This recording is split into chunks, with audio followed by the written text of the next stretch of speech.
evening, one and all. I hope you are all well. Just fading out the track there. Yeah, hope everyone is doing well on this lovely Friday. It's summer solstice over here in the Northern Hemisphere on this side of the world. So, yeah, it's been a beautiful day here in Liverpool. I've obviously spent it indoors because that's what I do, because I make techno all day. So, anyway, thanks for joining the live stream. It's amazing to have you all here.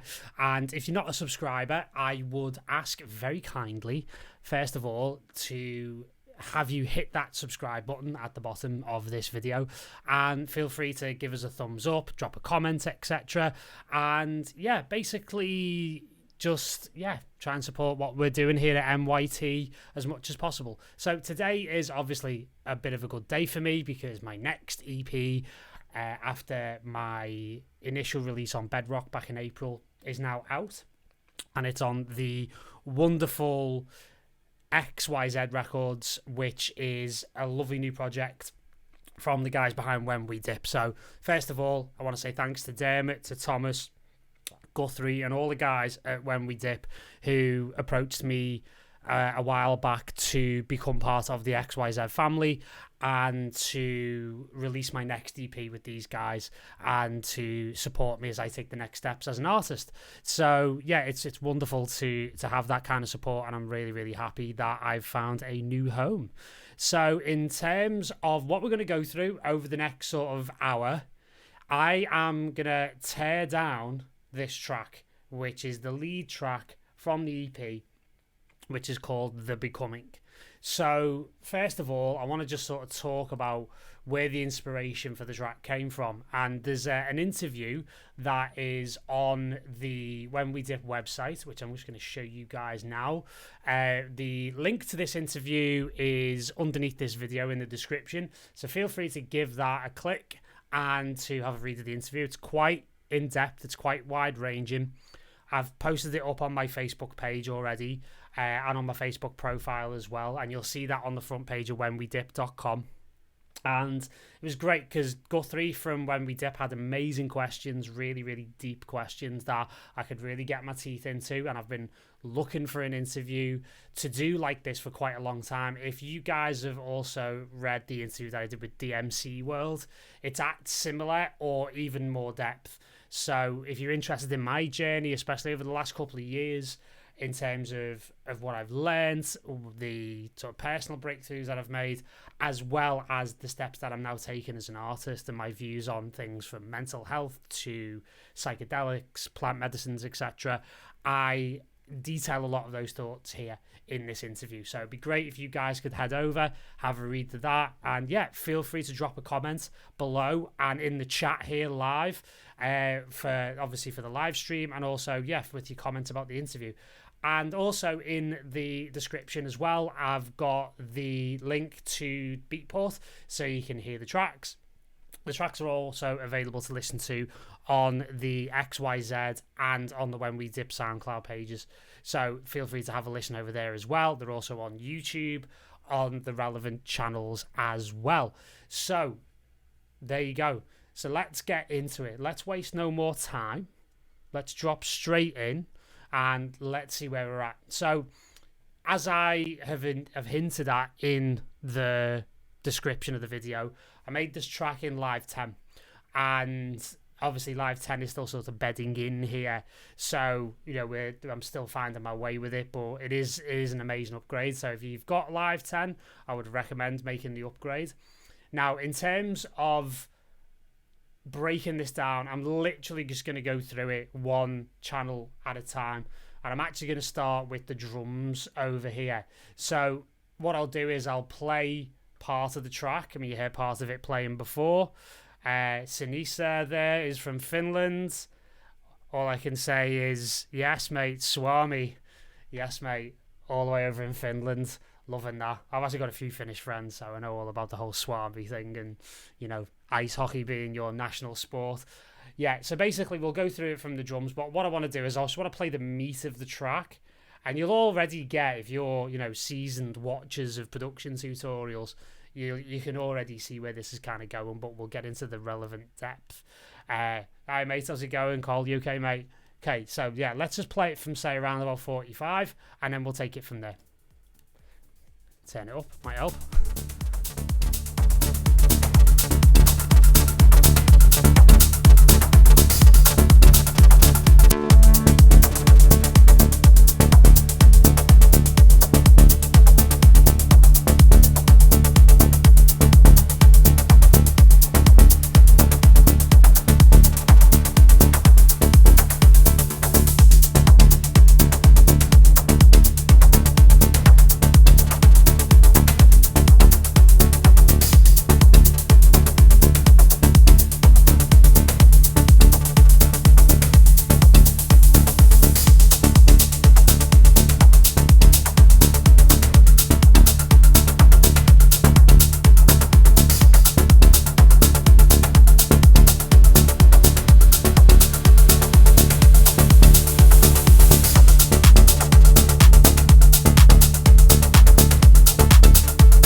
So of course I was always going to leave it hanging at the top by the break there. Of course, you always leave people wanting more, right?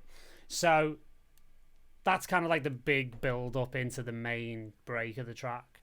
And where the inspiration for this came from, I'm not normally the type of person who understands what they're writing about when I'm writing it. But it occurred to me that the whole idea of it was a very deeply personal thing of this is how it felt to make certain breakthroughs in my life personally, to be able to actually shed a lot of trauma and a lot of programming that had happened across my life.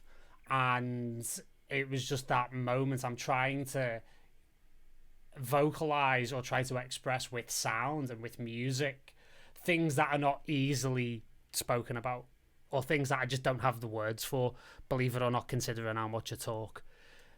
So yeah, this is a very deeply personal thing for me, because I realised during the production of it that I was expressing that feeling of freedom that I had moved into and had grown into over the last couple of years, and just those peak experiences of just exquisite understanding about the realities of what I'd been through and how I'd managed to come to the other side of that. So getting more into the technical end of things, let's start building the track up stage by stage. As I said, we'll start with the drums. So we'll make a little loop here of about sort of 16 or so bars, say around here. And then, yeah, we'll just solo the drums and we'll listen to it from there.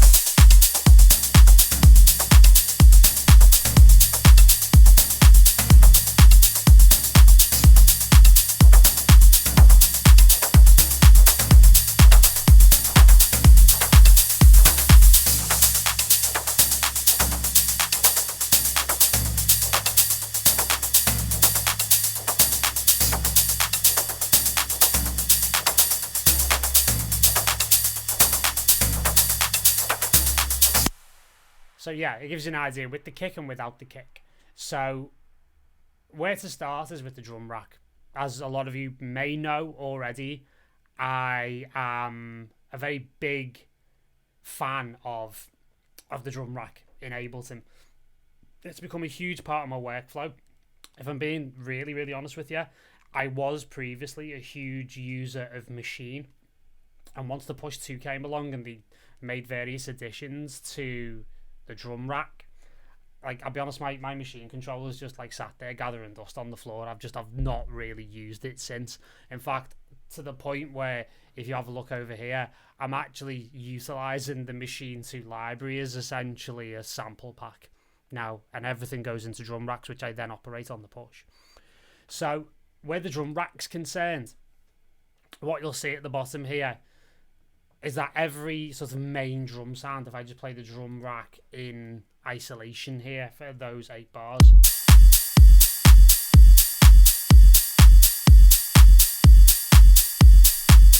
so the main driving, really forceful elements of the track are happening here in the drum rack. That's like the rhythmic foundation of the whole thing. These are like the anchors, so to speak. So very, very simple. 3 hats, 3 or 4 hats, a ride, and a really big open hi-hat, which I use a bit later in the track. So pretty simple. So if I give you a bit of a look here, again, it's just a really well selected kick, transposed down 1 semitone. It's from this amazing pack called Ultimate Kick Collection. If you can find that, it's absolutely brilliant. And if I'm going to be completely honest with you, whisper it quietly, it's the same kick from Form Constants on Bedrock, because you are allowed to actually use the same kick on various different projects. That is an allowable thing. So very, very simple, actually, very simple. And what I've done here is just rolled off 30 on an EQ8. If I right click here, you'll see that I actually have the oversampling off. I've had to turn oversampling and a few bits off because I'm simultaneously running a live stream and the Ableton session as well. So I've had to sort of tweak a few things off. But I would normally have oversampling on. Gives me a bit more of an accurate, precise EQ algorithm that works quite well, even with just a basic high-pass filter like this at 30 Hz. So from there, I have another EQ8, and this literally is just there for this section here between 57 and 73, as you can see as I highlight. I'm just literally moving it to show you that I'm just rolling off the bass there at the right level. And again, in this case, I've actually been more drawn towards taking kicks out rather than filtering them. So yeah, all good. Walter Bryn, congrats on the new release. Just jumping into the chat there, thanks very much. And also, hello Kevin Helmers, my roommate from London, but we won't go into that on a live stream anyway. Before anyone's asking, it's an alcohol-free beer. Yeah, Heineken 0.0. Again, if Heineken fancies giving me a case of this for free for mentioning them on YouTube, hit me up, DM. So, moving on from that, what I'll do with the kick, or what I've moved on from, is just that high pass filter. Again, you can just see Kevin just asked, why can't you only use 1 EQ? Right, so this is a really good question. Why I use 2 EQs like this? One is because I am utilizing this to basically just hold the frequencies of the kick very, very solid, very stable in the track. Again, I'm using a lot of bass layers like Monarch and stuff like that, and repro through the track. So what I'm looking to do is to just clear a bit of space to make that make sense, and essentially clear a bit of headroom as well. This second EQ here is literally just for the effect of rolling the bass on and off. Now, a lot of you might have seen me previously, or might ask the question, well, why wouldn't you just use an auto filter? Well, that's a very good question. The reason why I do it like this is because I trust the actual EQ slope, or the filter slope, on the high pass on EQ8, because it's designed to be quite transparent, and it's designed to be quite, not too rough.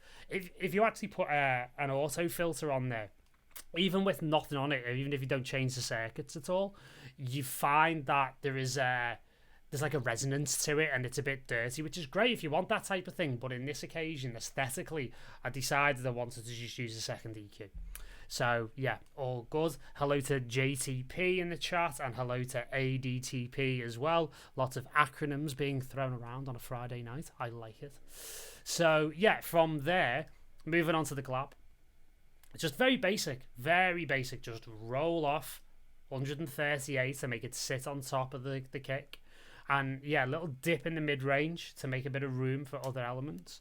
And then a little touch, a little 2 dB at 5k just to bring that snap through of the transient. And again, on the controls, down 1 semitone, just tuned those drums together.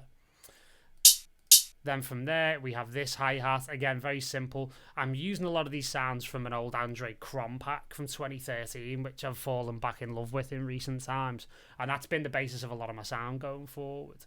And in terms of the sounds here, just again, EQing on the clap here, EQing on the hi-hat. I am trying to essentially make sounds work together straight out of the box. So again, if you've watched any of my content previously, what I'm all about is making content work, or making samples and making instruments work straight out of the box. So when I go to the EQ, or when I go and process things, I'm looking to optimize them. I'm not looking to compensate for the fact that they're not going to sit well together, so to speak. Okay, so right, okay, if people are struggling, I'm just reading some of the labels here. Realised that after I went full screen, couldn't read the labels. I'm going to go into the look and feel here, and I'm just going to make things a wee bit bigger for you. Hopefully that will make the difference for you, because I am on a 5K iMac and I often forget. And again, it's exactly the same going back to the EQs here. Again, this hat 2 here, the more sort of closed hat, that is more of a brighter hat that is supposed to sit frequency wise on top of it's to sit on top of the other hats essentially. So this hat 7 is like a bit more noise based if you listen to it. It's got elements of a hat to it, but again, I'm EQing it in such a way where I've let more of the low end out, and you can see I've been much more brutal with the filter, or much higher with the filter, because when they layer together, they'll sit on top of each other frequency wise. They almost sandwich and work together in different frequency ranges rather than getting in each other's way. And then right at the beginning is this very, very sharp, very small maracas, you know, just to really give it a nice clean, very short, very closed hat, just to build the beginnings of the track from. Okay, so DJI Wolsey just asks, for users, Paul, do you add effects before the track is finished? Yes, I do. I add an entire litany of effects, and you'll see that later on, specifically where the sends are concerned. I will add delays, I'll add reverbs, I'll have echoes, various different types of harmonizers, weird, strange things like crystallizers and, you know, granular delays and stuff. I don't hold back on any of that till the mix, because it's pointless. I would rather utilize, in a mix down situation, I would rather utilize them as instruments in their own right, and I EQ and compress and saturate and process in a mix down situation a reverb send and return channel the exact same way as I would do any other instrument, that I would give it just as much care, give it just as much love and attention as I would any other element, because they are all contributing. Everything here is in the track for a very specific reason.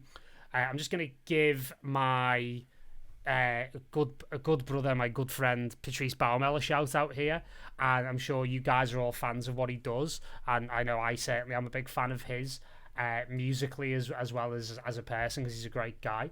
But his recent Instagram post on track arrangement is fantastic, and his whole thing is every bar of music and every instrument has to have a reason to exist, and that, as a one-liner, you couldn't beat that. Like that is exactly what it's all about. So in terms of moving on now, because you can see I'm not really doing anything on the drum rack like itself. Again, I've got a little ride here, and what you'll see is this is something I like to do with drums in particular. I quite like to have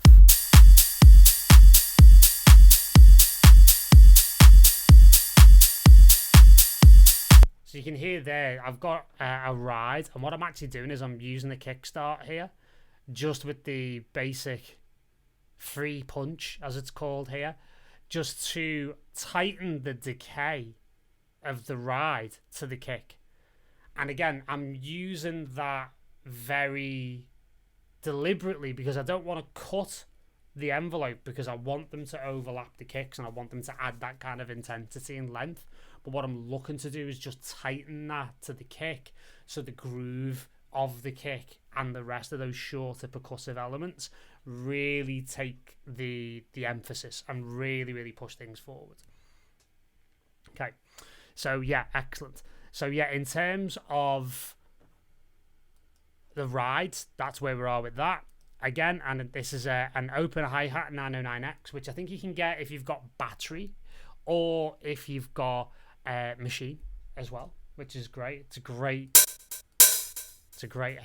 kit. And again, you can hear just holding that all the way through, because I'm on the classic mode.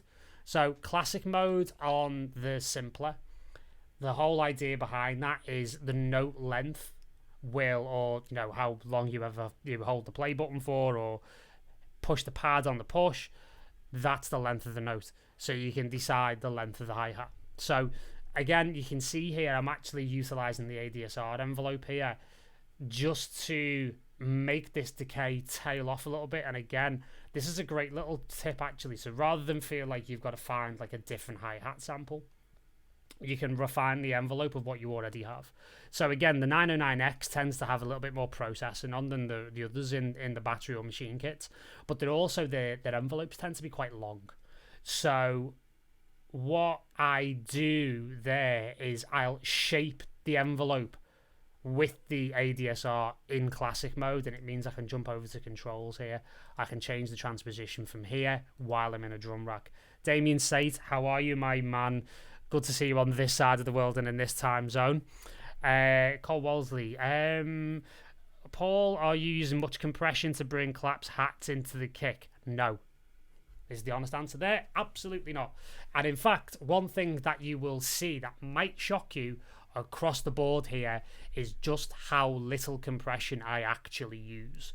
You'll notice that I am a prodigious user of the Kickstart plugin, and I try and work with the natural dynamics of the instruments themselves as much as possible. So I'm putting all of this into consideration when I'm choosing the sound. It's the dynamics of it, it's the envelope, it's the pitching, it's the shape of it, it's the tonality, the timbre, if you will. All of that goes into my decision-making process. So you may have heard this before in other masterclasses that I've run. I spend 80% of my time in production on sound selection because it solves so many other issues. And if you get it right, the sounds are so good straight out the box that you don't really need to touch them. And also as well, bear in mind, this is a point that I have made on previous occasions, a lot of these sounds are already mastered. They've already been compressed. So to compress them again is, and especially if you compress them quite a lot, then you're going to start getting into where I've always found a lot of diminishing returns where that's concerned. So I try and do as much as I possibly can without resorting to any form of dynamics processing as far along as I possibly can. Damien, don't be making jiu-jitsu, like, you know, quote jobs in the middle of a live chat. Nobody's going to understand it, but I understand it, but I appreciate that. Okay, so Kevin's asking in the chat, do you ever use the drum bus in Live 10? Yes, I do. I absolutely bloody love the thing. However, I haven't really used it on this occasion. Reason being is you can see here I'm doing a very small amount of glue compression, and the dynamics of the track was so good and so where I wanted it to be that the drum bus, I did try it and it didn't quite sit right. Reason being is that if I was to put in the drum bus on this drum mix here across the whole group, it is incredibly heavy-handed. What I've found with it, even if we just do this as a little experiment here, and we'll get into what I'm doing on the bus in a moment. If I put a drum bus on here, if I play that now,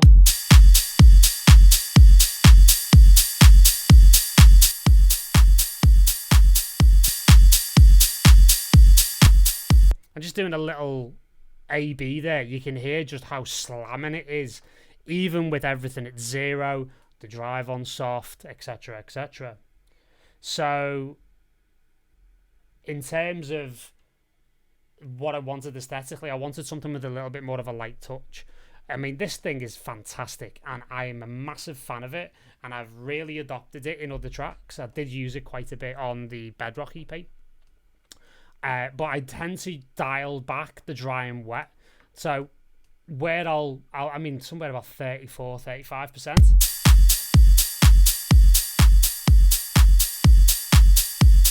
So you're letting through the vast majority of it as normal in a natural way, and you're being respectful of the dynamics. But then you just add a little bit of a flavour to it. So almost like a parallel type of vibe. So yeah, I definitely use the drum bus. I actually use this on individual drum sounds as well. Try it on kicks on its own. Brilliant. Especially if you want to do that real sort of crunchy techno stuff. Absolutely brilliant. So yeah, Walter Bryn here in the chat says, I often found too much compression will make my pre-master mix sound pretty good, but the post-master won't sound as good. And this is a brilliant point for anyone really making their way and you know, on that journey to figuring out how to make their finished track sound better. Because you can do things in the production phase and indeed in the mix down that will actually later on during mastering, it will compromise things, it will compromise the dynamics. So you end up pushing a little bit too hard in the production and mixing phase for loudness when that actually is the domain of the mastering phase. My whole thing is that mixing and production is about creating dynamics. It's about trying to create space whilst still musically saying what you have to say with the synths that you love, the sounds, etc. You tend to then cause a problem for yourself because you're denying dynamic range by pushing too hard when you go into that master phase. And it's not so much about headroom, it's more about overall RMS dynamics. RMS being the average, if you will. It's about 70% of the peak signal in terms of the geeky audio engineering metering aspect of it. And I tend to try and steer clear for that reason. So Walter makes a brilliant point here that, again, if you go too hard with the compression during the production phase, you'll often find you're slamming up against the brick wall in mastering. Things start to get a little bit cluttered and things start to sound a little bit overhyped and a bit squashed and a little bit too muddy. So, yeah, just think about it that way. That's a brilliant point, Walter. Thank you very much for that. I would not have been able to say that any better myself. So, yeah, in terms of the overall drum group now, and we'll go through the rest of the drums pretty quickly. I'm just doing a little tiny bit of glue compression. This is like the smallest amount. And you can see it's barely registering. And the reason why it's barely registering is because I'm just utilizing this glue compressor to just catch peaks. You'll see it just flick every now and then, and that's it. Then, one of my favorite processors is this, the Supercharger GT on NI Complete. And I'm a massive fan of this, as I say. I've been using this for quite some time, but not as a compressor. So you could almost argue that the way I'm using the glue compressor and the Supercharger almost kind of adds up to a drum bus, if you will, because I'm only utilizing this for the saturation and character. So let's listen to it with and without.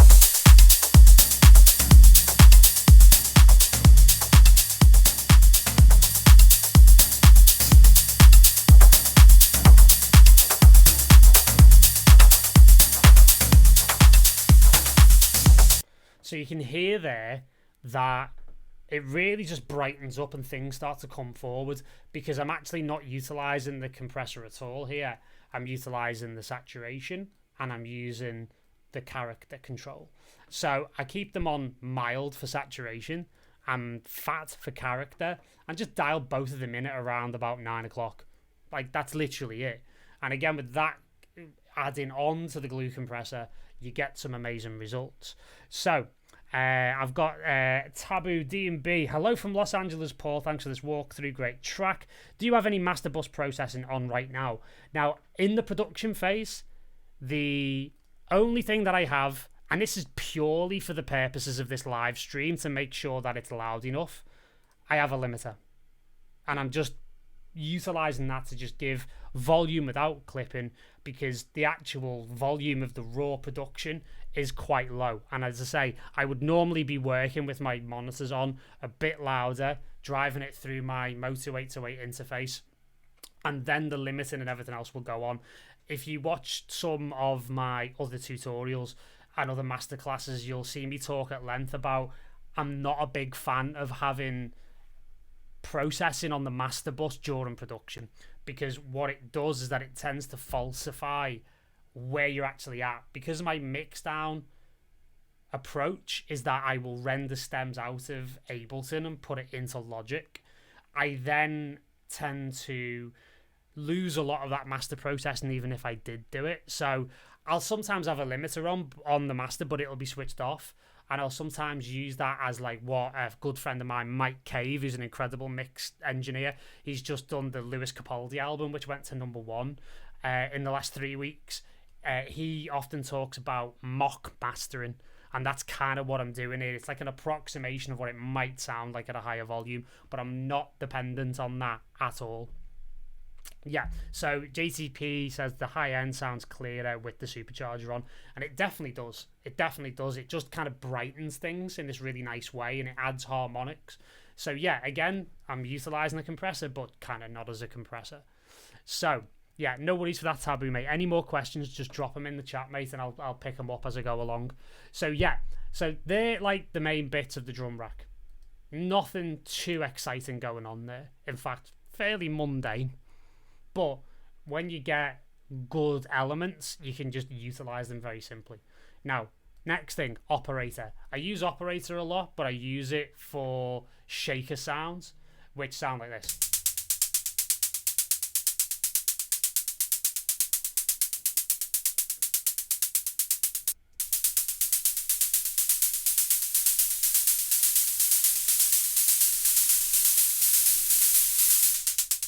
Okay, so it couldn't be simpler. I've used one oscillator with white noise, and that's it. And all I'm doing here is automating the time function, which controls all of the envelopes, decay and release and sustains in operator. It's a very simple way of me being able to essentially automate this control here, the decay. And yeah, all it is just with this sound, it's a combination of a few different elements. So this is where I kind of get a little bit geeky about groove. So what I do is that I start with a bandpass filter, where a lot of producers get this slightly off when it comes to things like this more sort of noise-based shaker sound.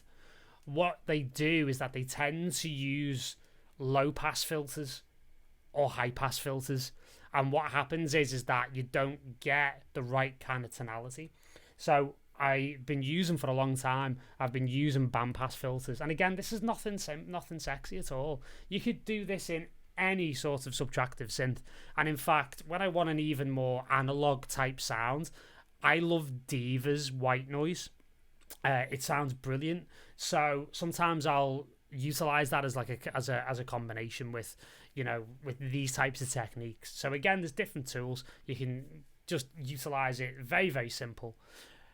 And again, just going back to operator here, I'm just using it at 12 dB per octave on the filter. 24, it's a little bit too much. See, it kind of makes it a little bit too thin.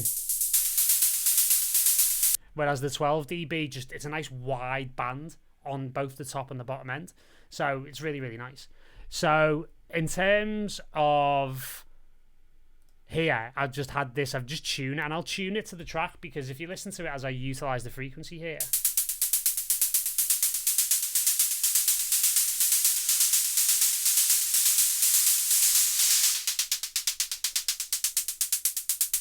you've got almost there 3 or 4 different types of shaker.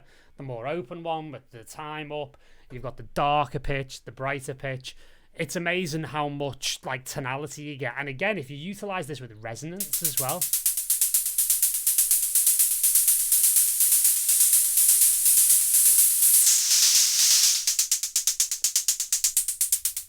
you can get a bit notchy with it, and that's essentially the building block of these sort of electronic hi-hat sounds, excuse me. So yeah, really, really cool. I'll put it in the OSR mode again, just to give it a bit of analog quality. I'm shaping it, utilizing, again, just purely high and low pass filters. There's nothing sexy going on in the middle here at all. Maybe I'm utilizing a little shelf here just to dip it a little bit. Where a lot of the groove comes from is from the combination of kickstart. And then, and this is where it gets super geeky, what you can see is I've actually utilized the repeat function on Ableton Push 2 because it has a velocity sensitivity. And again, you can see me just sort of cascading it with the velocity here. Now, the other thing to bear in mind is that you have, if I sort of zoom right in, I have here, just over in the left here on the groove section, I have a Logic groove. So I've been a Logic user for a long time, about 13 years. I've actually been thinking about it. I've been an Ableton user for longer than that. I've actually been using Ableton now for about 15, 16 years now. And the grooves from Logic are one of the things that I love the most, that I miss the most when I'm predominantly producing in Ableton. So I actually like to use the Logic grooves because Ableton have been quite clever that if I go into the groove pool here, I'll just open up the menu, you'll see that I've got various different Logic shakers, because they've actually got Logic swings, I should say, because they've put all the Logic swings as Ableton groove files. So you can see I'm utilizing the 52 here. Now what 52 means is that it's essentially 2% off on the swing. So if I play that, you can hear that 1, 2, 3, 4. It's got that nice little kind of movement to it. So it's a very slight movement, but it's a very pronounced groove. So I can load that into the groove pool here. And if I was to hit commit for a second, what you'll see across the board is just a very small movement. And you can see between, say, the first and the second MIDI note here, you can see that if I just, sort of make this a bit bigger. Can I make it any bigger? No, I cannot. So yeah, between the two here, you can see it's slightly off the 16th note. So it's quite nice to kind of have this swung. So it's the combination of the swing, the kickstart, and the tone and the envelope of the shaker that gives it that lovely groove. And again, when it rattles next to the drums,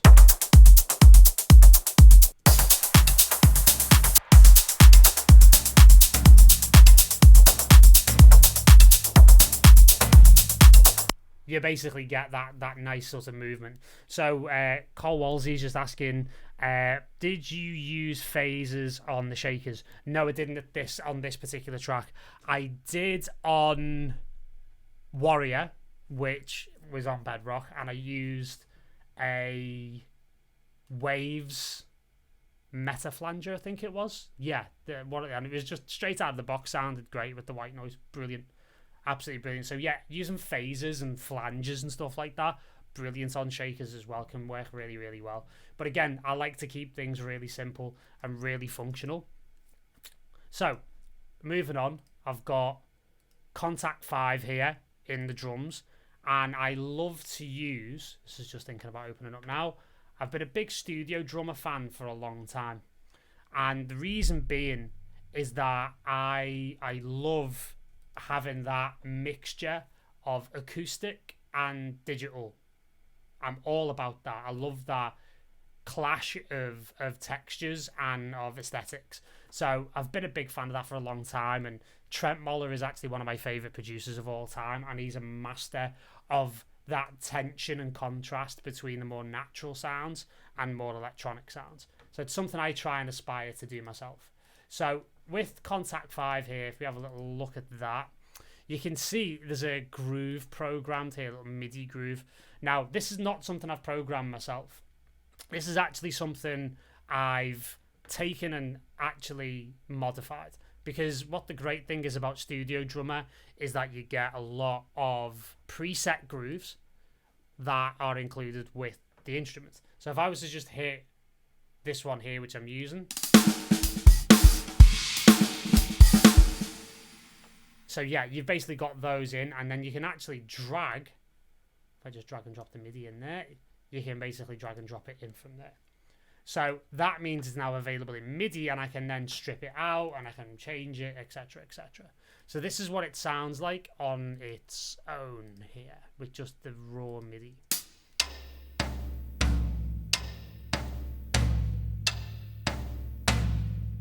If I just play that with the kick.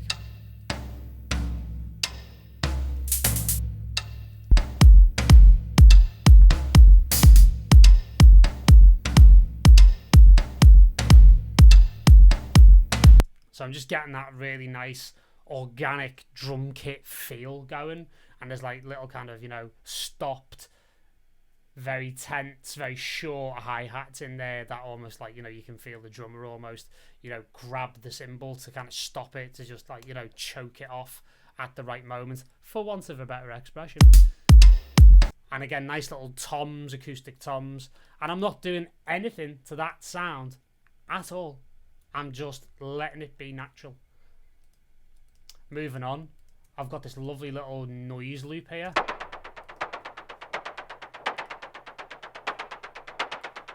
Which is a preset in Repro 1 called Iced, which I absolutely love.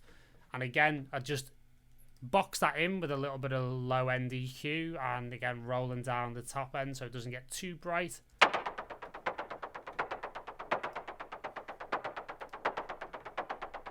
And you can just see the automation there.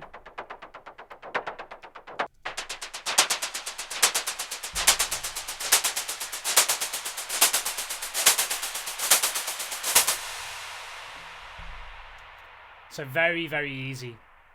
Very, just again, very simple. But because rhythmically it works really, really well, it's just a nice little backup to what's already there and just giving it a little bit of like weirdness and a little bit of like otherworldly texture, if you will.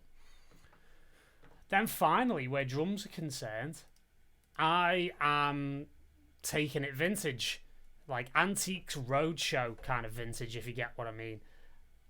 Been a massive fan of these guys for years. Spectrasonics, of course, everybody knows them best for Omnisphere and Trillion, but I'm still using Stylus RMX to this day. Absolutely hilarious.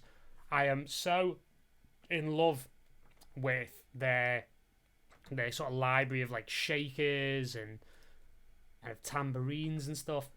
I absolutely love them. So what's going on with these final two tracks here is that I've got a tambourine and I've got a shaker, and they are separately triggered on MIDI tracks, but they come through the same channel.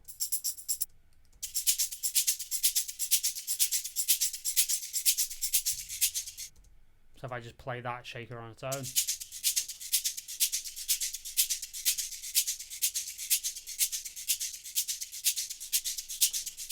And then the tambourine.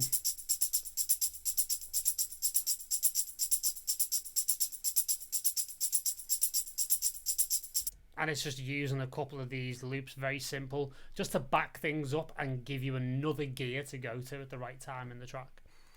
So that's literally the drums. Like, that's it. Like, there's nothing particularly interesting to them. And they just come together, and they're just really good raw materials that work really well together. But it's the attention to detail that I want to try and get across here. That it's about doing a number of very simple things very well, and that's all you need. So don't overcomplicate it. Taboo's just asked about groove on Stylus. No, actually not. Just the grooves, or just the loops as they come. And if I need to add any sort of like tightening to a kick or anything, just a little bit of kickstart. That's it. My Swiss Army knife plugin. I've just got Shaper Box and stuff like that in the past couple of weeks. I haven't had time to really sit with it yet, but I'm fascinated to see what that's going to do with, you know, all the different kind of shaping tools and stuff. So yeah, that's it. Nothing particularly sexy. Again, so if we actually go on and look at the synths now, this is where things are going to start getting a little bit interesting. Jesus, I've just done 45 minutes on drums. Good job none of yous are going out on a Friday night, isn't it? So anyway, the first sound that you hear in the track from a synth perspective is this thing at the top here.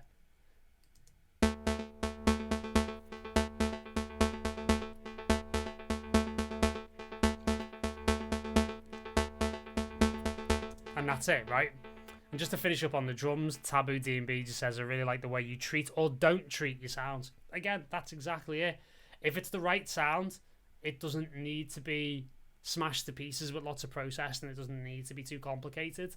Just keep it nice and sweet and simple, and let what you like about the sound come through naturally.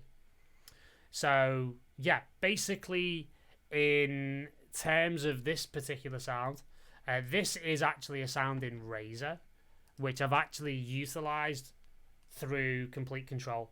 So I have a Complete Control S49 Mark II keyboard just underneath the camera here, and I absolutely love it. I absolutely love it. It just gives me all the relevant things that I need, the sounds and the absolute, movement of the plugins through the two screens. Again, that's another reason why when I do go for machine now, I can actually use machine through this keyboard. And it's much better because I've got the two screens here. And I can also do transport control on the DAW as well, which is absolutely brilliant. And in terms of utilizing Razor, again, I wanted quite sharp, quite digital sounds for this that were quite, again, quite otherworldly. So I'm just going to put this into edit view, because, in fact, I want to put that in edit view in Reactor as well. It's going to have a little bit of a think about it.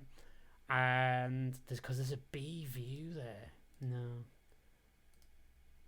Yeah, I was going to show you because there's a back view. Like when you're in Reactor regular, there's like an A and B view, and you can actually see the back end of it in terms of there's like macro controls essentially, which I have control of here on the keyboard, which is what these things are operating here.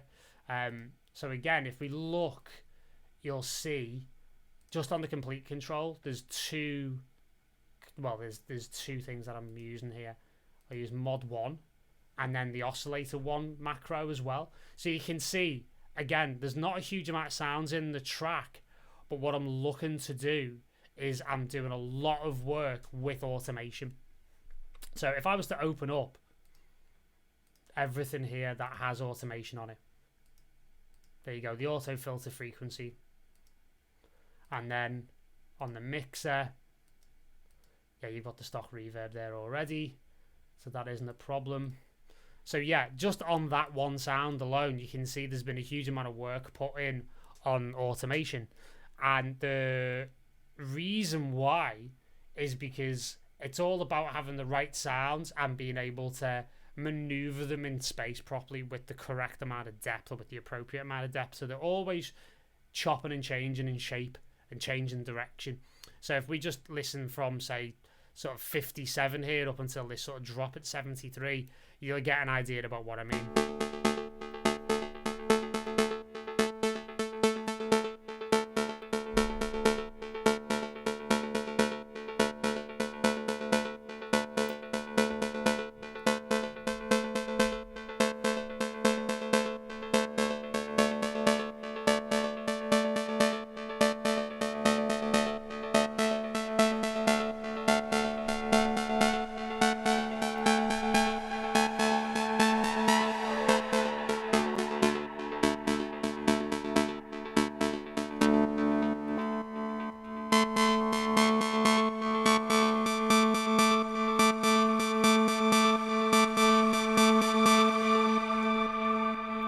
So I'll just move this out a little bit here so you can see what I'm actually automating here, because of the way that I've just set the shot up on the live stream.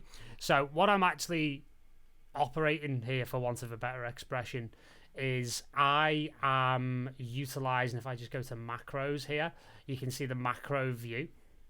And what you've got here are Mod 1 So modulation 1. And what you'll see is I move that around. That's basically just a modulation control. When it's in play mode, it maps various different controls that are changing. Say, for example, if I play that from here.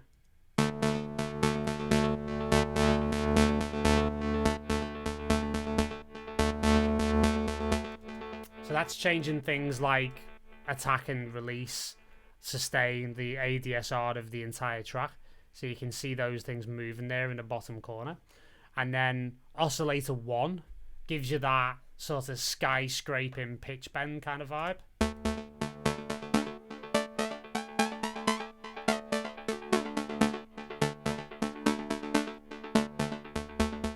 And what I like about that is that it's almost got that kind of like underworld cowgirl type of vibe to it, because it's kind of got that four-man-ty overtone kind of element to it, which changes the sound in a really pleasing way.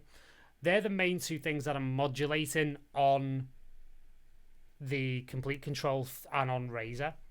The other two controls are just an auto filter, because again, where I try and move at this is you'll hear I'm transitioning out using the high pass filters rather than low pass. So yeah, it's just, this is what I love about the Complete Control, because all the macros are already there. I didn't have to go looking for them. They were on the front panel. I could just experiment with them straight away. So the ability to sort of like, you know, quickly remote control everything is absolutely fantastic. So yeah, that's kind of like your main sort of driving sound. And that's what you hear right at the beginning of the record. So if I play the whole thing.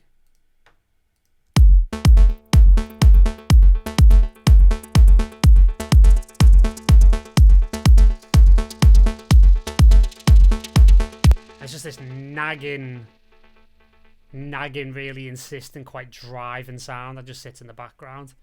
Okay, so in terms of in terms just looking at the chat here, Andy Jardine saying loving the new track breakdown so far, quality as always. Thank you very much, mate. Good to see you, Galactico. And Cole saying I wish you hadn't shown Razor now, giving the pie away, mate.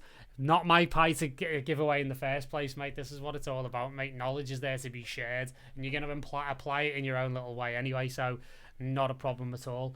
So let's move on to the leads. So the leads, I'm going to start with, again, there's another Complete Control here, and I'm going to just open up a few more elements here.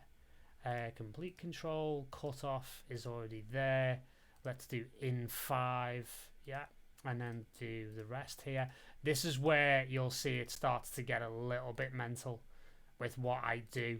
Echo, delay time, yeah, and feedback. So yeah, this is where things are going to start getting a little bit complex, because I've kind of gone a bit bonkers, shall we say.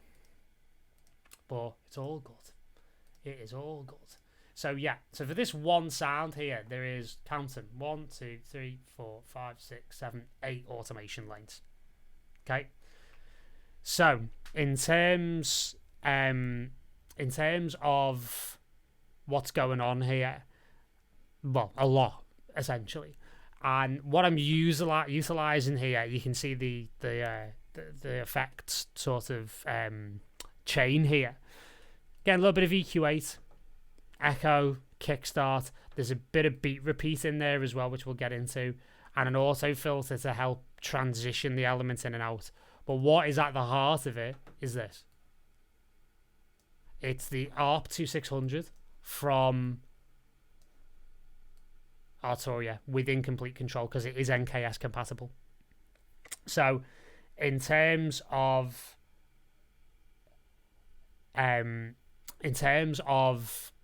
how I've been working with this is a sequence preset that I've then modded, because you can see here the in 5. So I've actually modulated the various different oscillators coming in and out on the mixer, and then from there I've just tried to change things like the decay of the whole thing, and then on top of that just try and keep things moving as interestingly as possible. So if I actually take away things like the beat repeat and the echo and even the auto filter here at this stage, what you'll be able to hear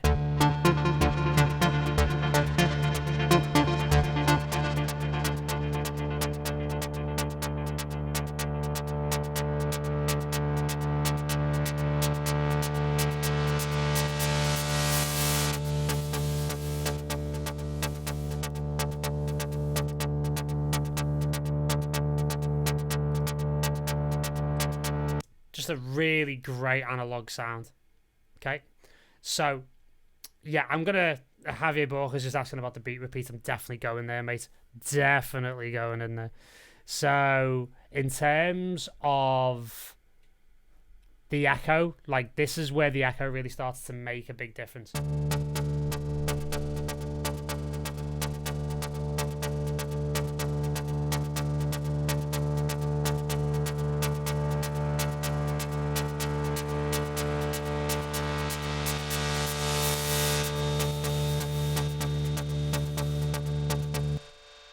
So I'm deliberately utilizing an echo here on the actual channel itself. I tend to use time-based effects more on sends and returns, but in terms of what I'm doing in this case, I'm just using very, very short time delays. I'm actually also not a huge fan. I mean, I do use them, but very sparingly, of delays with the note sync, because it just tends to get a little bit dry sometimes and a bit boring. You're far better off, I think, getting delay times that work for you in terms of millisecond steps, and then be able to utilize them slightly off, so it adds like a little bit of groove and a little bit of offset. And yeah, you can get things like this here at the bottom where you can do a percentage offset, but it's actually quite fun, you know, sweeping through delay times to see what happens. So you can do crazy stuff with this in echo, and again, this is another massive thing that I love in live time. If I was to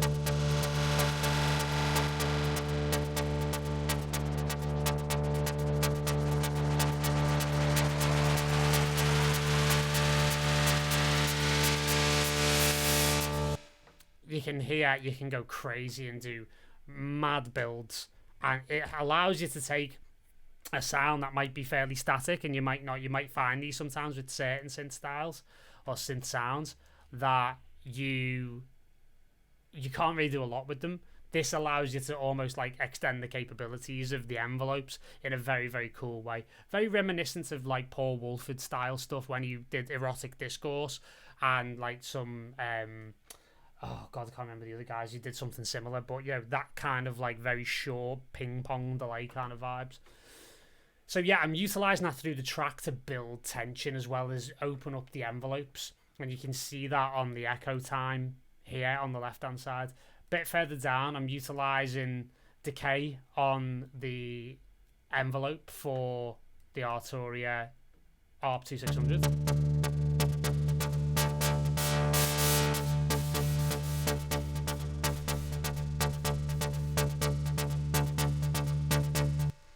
So yeah, great stuff.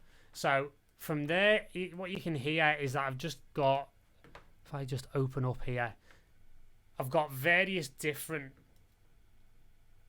elements of the mixer, if you will, in the ARP 2600, and again, 5 is just something that comes up at the right time, which is actually white noise. If I just take all those down.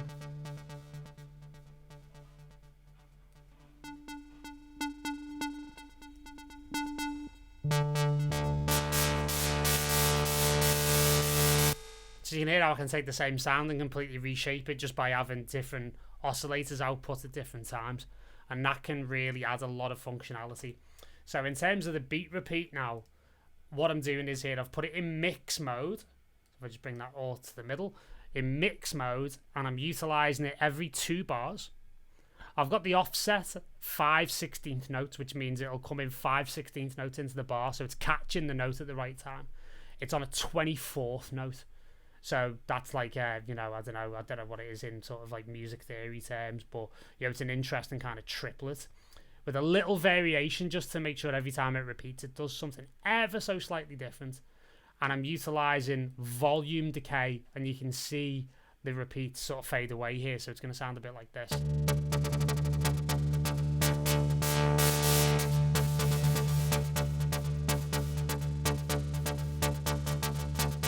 If I put that in gate mode, you'll hear it.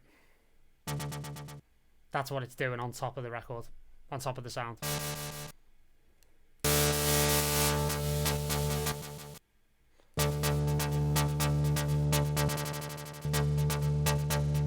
And again, utilizing it very deliberately in mix mode means that the repeats are mixed on top of the original sound, not replaced. So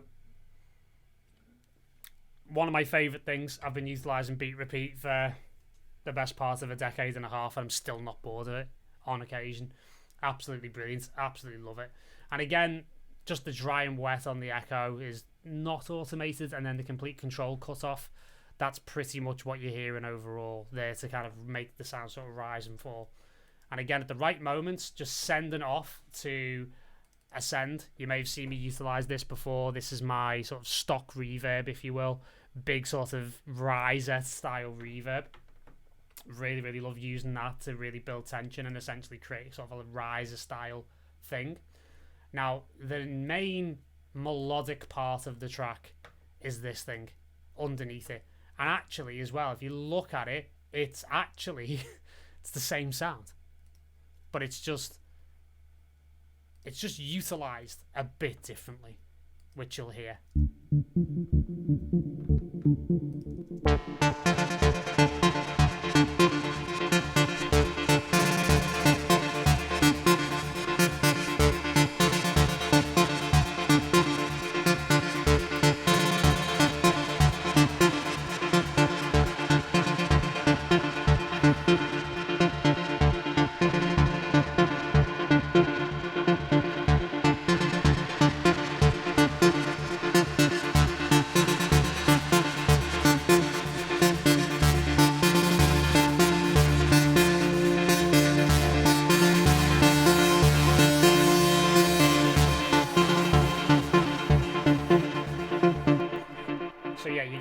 About where we're going. And again, I'm just going to lay in all of this automation. I'm going to try and just show you a little bit further down so I'm not blocking any views with the camera. So we'll get this moving in a second. Just conscious of time and everything else.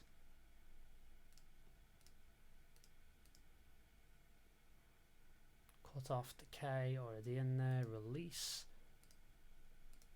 And as you can see, I've really been quite detailed with the overall automation here. So I'll open that up again so we can go a bit further down and get a bit more custom with the view. So that's all good. So yeah, so you can see a number of these now. And if I just put the return channels away, it'll give you the sort of exploded view of all of it. So yeah, again, a lot of the same stuff happening in a slightly different way. Well, you got the stock reverb on there. Okay, so that's cool. So yeah, all I'm doing here is adding in, because if I, say for example, I'm here, I think there was like a thing where basically it was just playing a consistent note all the way through. Sometimes the notes hang. That's why I kind of muted it earlier on, but that's what that's there for on the mixer in one. So again, an auto filter just rolling up.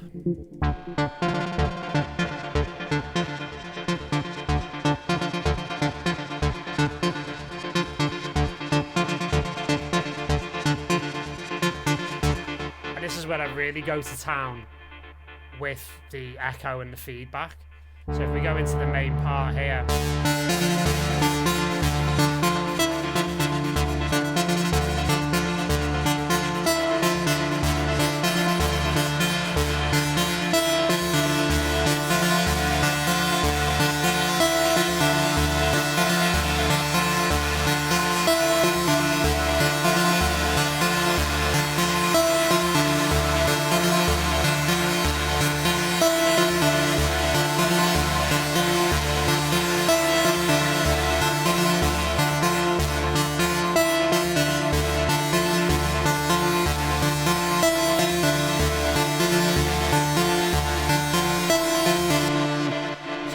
create real tension all the way through that break to really sort of get that major sort of peak moment.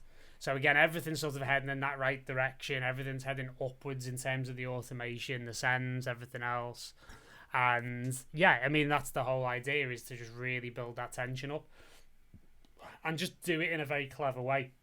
But all the different elements are offsetting against each other. This is why the best tracks, they don't have actually that much in them, because they all need space in order to kind of breathe and be able to change shape. So if you're doing a lot of layering in productions, I'd invite you to maybe not do that so much, because it really frees you up when you've got the right sounds. You only need the one layer and it'll be able to move through from there. So, indeed. So, but yeah, in terms of like how that fits the whole, again, there's that sort of gradual roll on of the notes. And what you'll see here is that I'm essentially only playing half the pattern here. Okay? So, in terms of what I've got here on the ARP, it's just very simple up and down. Nothing too sexy. Now, later on, I add in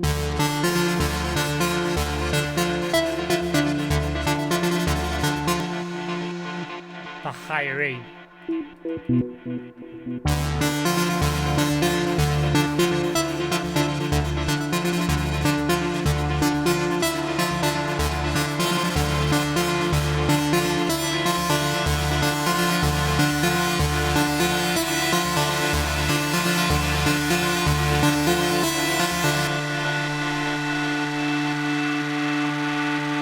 So the whole thing's sort of building, and then later on from here, at the final resolve, you get the full pattern, which is something I wrote utilising the complete control. And again, if I was to actually play this in sort of like an isolated vibe, if I was to just play a D,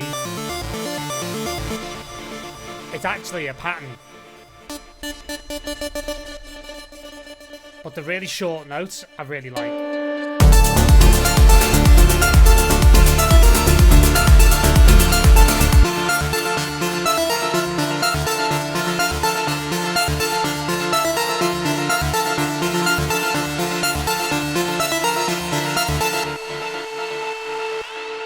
So you get the idea, yeah? So yeah, Kevin, I'm going to go into automation in a moment, mate. Yeah, as you can see, it's been a big job. Yeah, so it took a lot of time. So yeah, so basically they're like the main sort of lead elements. And if I just pop those away there, what you'll get here, I'm just going to sort of clean a couple of different sort of ends up on the low end. In this case, I'm actually utilising Silent. I usually use Monarch, but for this particular track, I felt Silent just sort of sits a little bit better.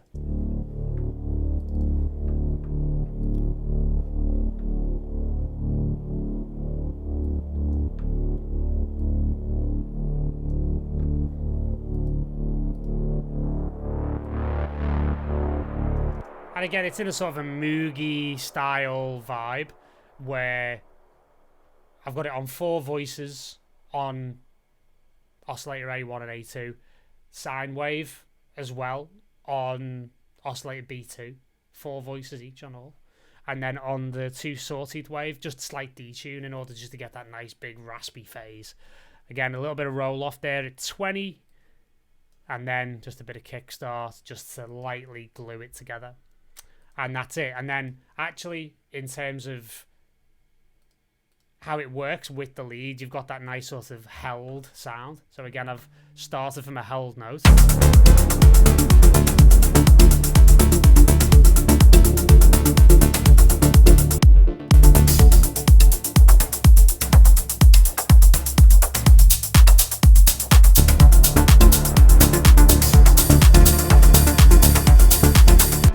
So it starts with a held note to kind of like just give it a bit more tension, and then here you actually have a chord progression which underpins the lead.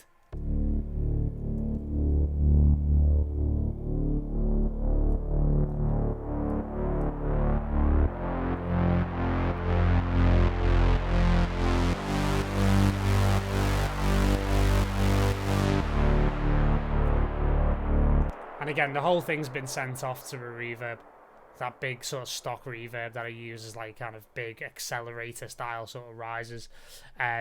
So yeah, so that underpins the lead. So if you listen to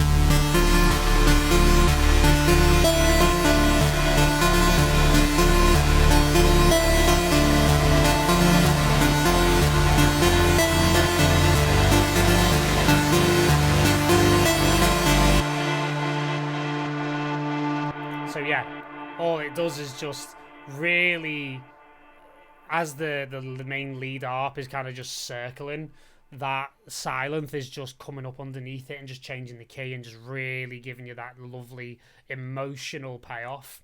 That's what it's about. So, yeah, I'm going to go through the settings on the reverb, and I'm also going to answer a little bit on the Paul Wolford thing. In terms of piano, not quite sure what he does on pianos, but in terms of that erotic discourse type of sound, it's incredibly short sounds with incredibly short delays, but with high feedback.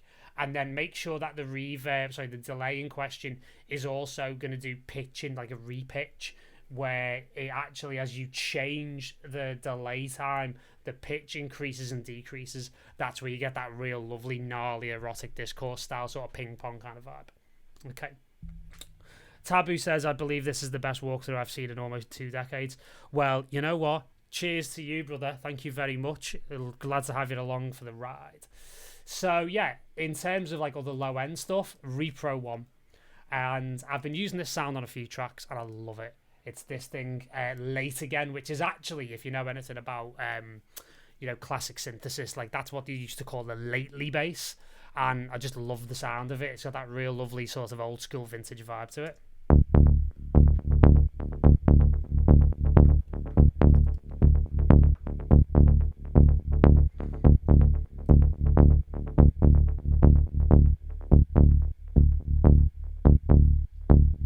That's all it is. It's just a plodding little D note, but with an echo, just to give it that extra bit of movement. And again, kickstart, and that's all it is. Now, in terms of what it does here at the break, this is a nice little rule for you. What you can see is that it is essentially following the sub bass. So it goes D to F to G and then back again. And all it's doing is that it's following that in stab form, so to speak.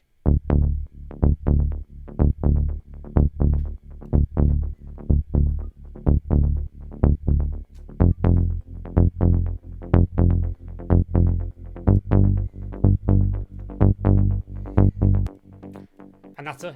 That's all it's doing. Just very simple underpinning, different rhythms, same thing. Now, interesting thing here is that Walter Bryn says fat saturation. There's actually there's a bit of that going on, but actually like the Jaws wave folder on the onboard effects in Repro isn't on. In fact, the only thing that's on is this sonic conditioner that just adds a little bit to the transients. That, believe it or not, is just the sound of Repro 1. It's just phenomenally good. Phenomenally good. And platypus style. That's a conversation for another day. Anyway, swiftly moving on. Ooh, some fat overdrive feedback going on there.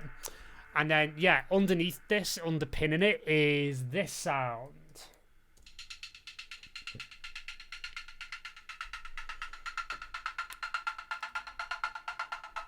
If I play that in complex mode,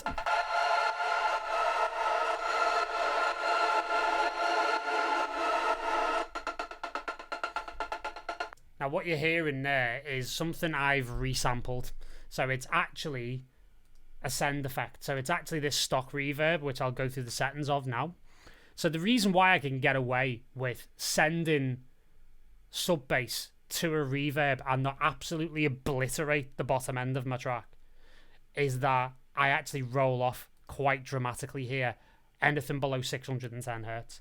So this reverb is designed to be triggered on the top end of sounds. So I can confidently now send repro or Sylenth or even a kick and know that I'm going to get minimal, if not no low end whatsoever. Okay? So that's how I kind of do it. From there, it's an absolutely monstrous reverb that is 16.3 seconds long. So, again, the reason why I can get away with this is because I'm using it sparingly at the right moment. A lot of the time, in terms of how I work, I would put a kickstart on, but in this case, I don't. And again, that's to do with the fact that I want it to be quite big and quite long sounding, and it suited the track. So if I then play, there you go.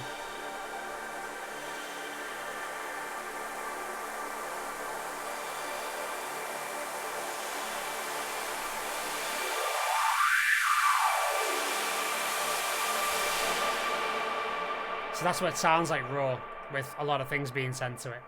Now, the other thing I've got here is an auto filter with a high pass set, and then the frequency and the resonance set to one macro here, which effectively gives me what I would call a four-man style filter.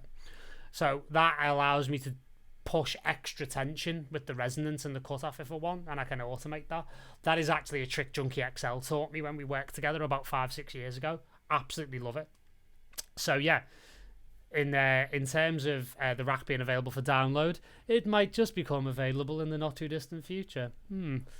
Or, you know, if you're a client of mine, you may already have this. That's all I'm going to say on the matter.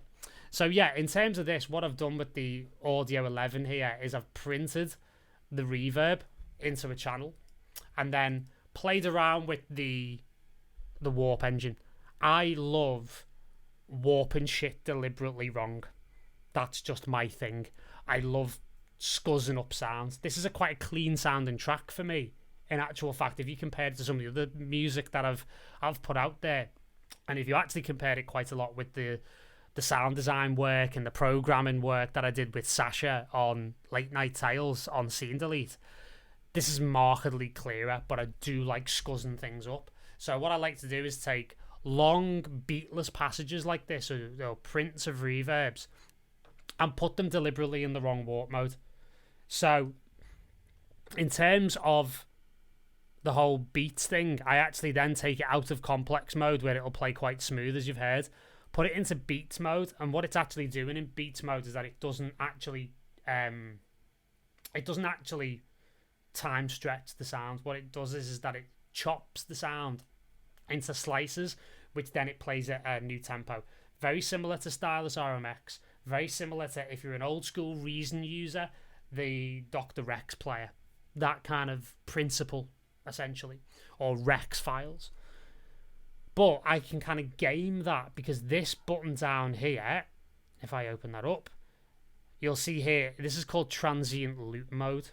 Okay, so in terms of what's going on here, I'm actually having it play in 16th chunks, and then every 16th note it just plays forwards and stops, because as it says here on transient loop mode, each segment plays to its end and then stops. And if it loops forward, each segment plays to an end and then loops forward.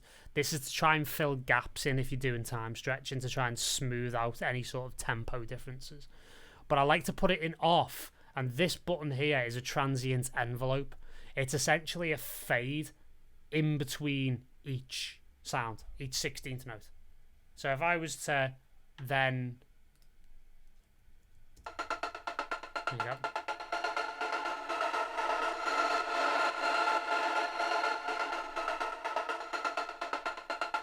So you can just do all sorts of different weird things with that. And again, because it's in audio, I can then transpose it down an octave. And sometimes it sounds great, sometimes it doesn't. You can just figure out what works for you. And it's a lovely underpinning of the whole thing. So if you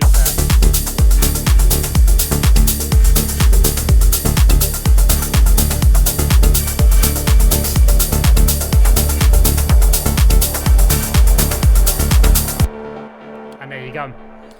So yeah, moving on here towards the bottom, I've got another one of these like little changed little sounds here, little resample. That is actually the last sound that I've ever used on a Korg Minilog before I sold it at the beginning of the year. Yeah, I made that on a Korg Minilog, but you could make it on any synth. I just like the sound of that particular one, so recorded it in, and then yeah, bin the synth off. Not that I didn't like it, I love it. It was just sat there gathering dust because I'm on the road so much. So, you know, shame, but them's the breaks, as they say.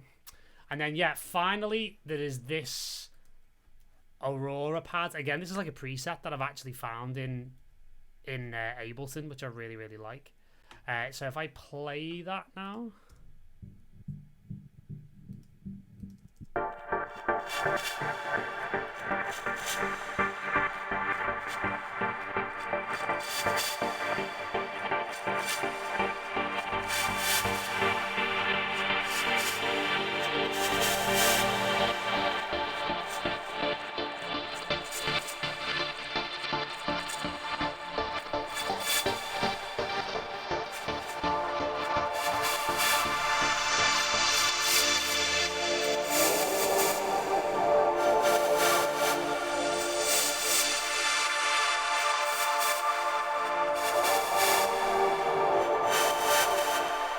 So quite a lot going on here, and it's basically starting off with a chord, as you may have seen at the bottom here, just 3 octaves of D. Basically from there, Cole Wolsey just asked, do you use a virus? I have used a virus in the past. I do not own one. I have quite happily used other people's, including Sasha's, including Andy Wood's. Shout out to the other half of Quartz. I love the thing. Absolutely love the thing. The plugin integration is a pain in the backside like you wouldn't believe. But I love the thing. I think it's a great synth. Alex Prada, another good friend of mine, he uses a virus quite a lot as well. Absolutely love the thing. But again, I'm just not physically in this room for long enough in order to make it make sense for me to have one. I can do everything that I need either on a laptop or on this machine. So it's my workflow. I'm 100% in the box. All good. All good. So yeah. So basically, in terms of what's going on with this sound, again, it's just a chord. But a lot is going on with the tremolator. So if I just tweak that tremolator there, you can actually see I'm putting in an interesting little shape here. And if I was to just place that sound, there you go.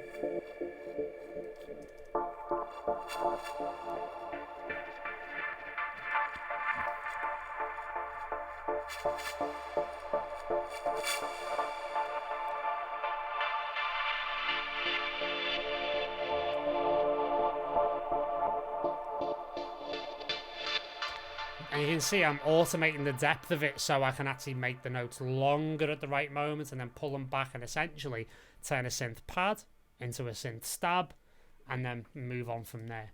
On top of that, if we look at the envelopes here, what you'll also see is that in this particular one, I've got quite a bit of pitch bend going on, which you may have heard. I'll take that.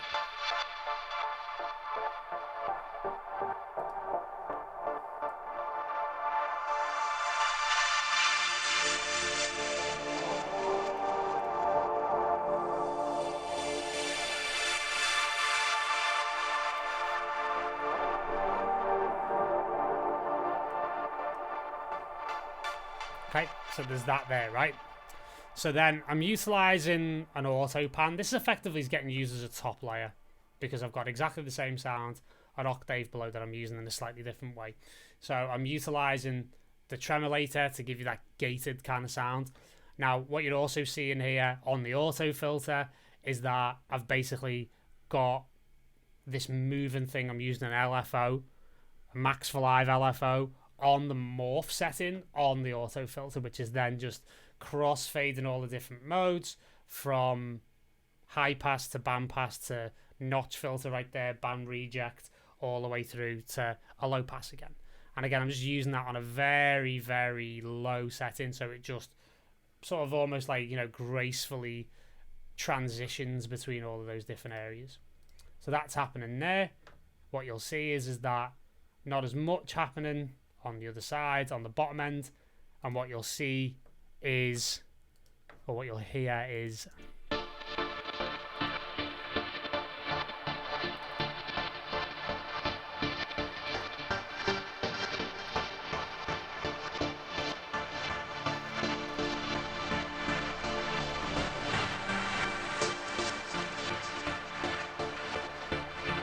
it's the same sound, but basically played an octave down. Doing relatively the same thing with the tremolator, but just more movement on the top. So I love to layer synths this way. Here's the whole thing.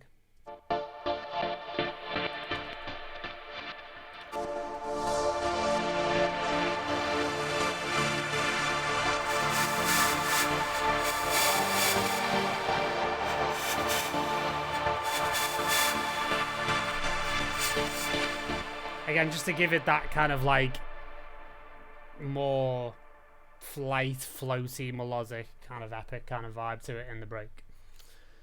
So yeah, so we're coming towards the end, and we're just going to go through some of the send and return effects. In fact, I think I've actually got here, I've got a Eventide black hole, and I'll be quite honest with you, I don't even think I used it in the track. How dare I? But massive fan of that anyway. Very, very good. Now, I did see Cole before saying, no fab filters, Kevin. Well, I'm afraid that's where you'd be wrong, because Kevin was right. He picked up on the preset. So I love this. This is like a really lovely little crunchy little sequenced, saturated, crunchy preset that has a lovely little kind of vibe to it. And I'm just dialing a very small amount of that in to the Aurora pads. So that is one of my favorite little tricks. However, what I've done previous to that is that I've used another Eventide plugin, which I absolutely love, called the Harmonizer. It's the 949.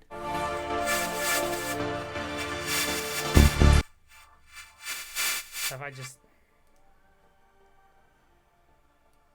you can just hear that at a very low level there. If I just dial that in a little bit more.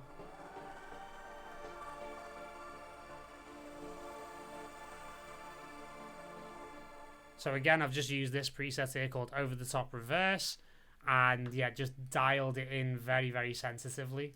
And then through the FabFilter Satin and the preset there, you get a little bit more of an idea about what's going on there.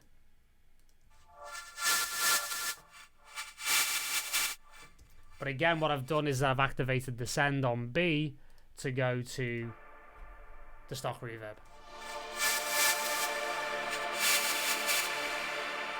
So that harmonized and glitched send is also then, the send is sent to another send, shall we say. Again, it gets a bit Inception, but I'm sure you're still with me. And then on D here, I've just got a regular echo, nothing too fancy. Just doing a 1/8 dotted, that's mostly for the bass line to just give that an extra bit of complexity. And then at the end, I use a Soundtoys Crystallizer, which I'm a massive fan of. Absolutely love the thing.